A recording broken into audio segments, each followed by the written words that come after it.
Hi everyone, എല്ലാവർക്കും അടുത്തൊരു വീഡിയോയിലേക്ക് സ്വാഗതം. ഈ വീഡിയോ ഞാൻ ഉദ്ദേശിച്ചത് എന്താണെന്ന് വെച്ചാൽ, എന്നോട് ഒരുപാട് പേര് ചോദിച്ചിട്ടുണ്ടായിരുന്നു കണ്ടന്റുകൾ എന്താണ് തയ്യാറാക്കേണ്ടത്, എന്നെക്കൊണ്ട് എന്ത് കണ്ടന്റ് ക്രിയേറ്റ് ചെയ്യാൻ കഴിയും എന്നതിനെ പറ്റിയൊക്കെയാണ് എൻ്റെ ചോദിച്ചത്.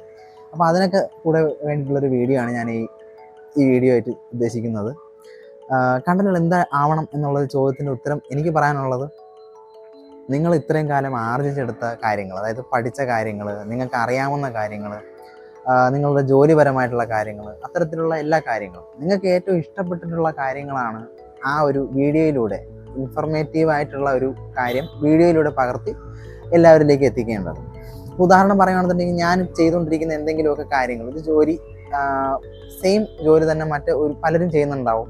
എന്നാൽ എൻ്റേതായിട്ടുള്ള രീതിയിൽ ഞാൻ കണ്ടുപിടിച്ച ഒരു ഷോർട്ട് കട്ട് എന്തെങ്കിലും ഉണ്ടാവും. അത്തരത്തിലുള്ള കാര്യങ്ങൾ ആ ഒരു വീഡിയോയിലൂടെ പകർത്തി മറ്റുള്ളവരിലേക്ക് എത്തിച്ചു കഴിഞ്ഞാൽ, ഇതേ ജോലി ചെയ്യുന്ന വ്യക്തികൾക്ക് ചിലപ്പോൾ ഒരുപാട് ടൈം എടുത്ത് ചെയ്യുന്ന അതേ സെയിം ജോലി തന്നെ സമയം ലാഭിക്കാനും ആ ഒരു ഷോർട്ട് കട്ട് അവരുടെ ലൈഫിലോട്ട് യൂസ് ചെയ്യുമ്പോഴത്തേക്കും അവർക്കത് നല്ലൊരു കാര്യമായിട്ട് തോന്നുകയും ചെയ്യുകയാണെന്നുണ്ടെങ്കിൽ, ഒരു ഇൻഫർമേറ്റീവായിട്ടുള്ളൊരു വീഡിയോ ആണ് ഞാൻ പോസ്റ്റ് ചെയ്തതെന്നും എൻ്റെ ആ ഒരു ഇൻഫർമേഷൻ കിട്ടിയതോടുകൂടി അവർക്ക് അതൊരു വലിയൊരു ഒരു സഹായമായി എന്നും വേണമെന്നുണ്ടെങ്കിൽ നമുക്ക് വേണമെങ്കിൽ പറയാം.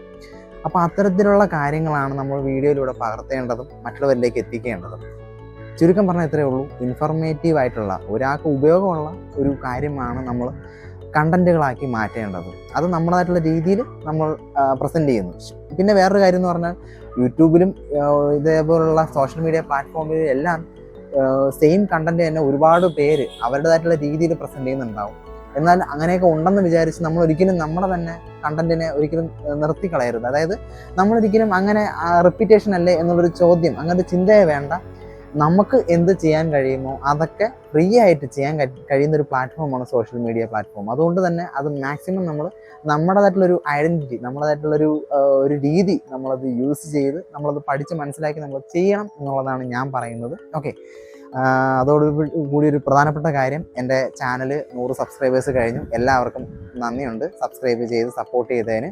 അപ്പോൾ ഇനിയും ഞാൻ ഇൻഫോർമേറ്റീവായിട്ടുള്ള എൻ്റേതായിട്ടുള്ള രീതിയിലുള്ള വീഡിയോസ് ഞാൻ അപ്ലോഡ് ചെയ്യുന്നുണ്ടാവും. എല്ലാവരും സപ്പോർട്ട് ചെയ്യുക. Okay, thank you.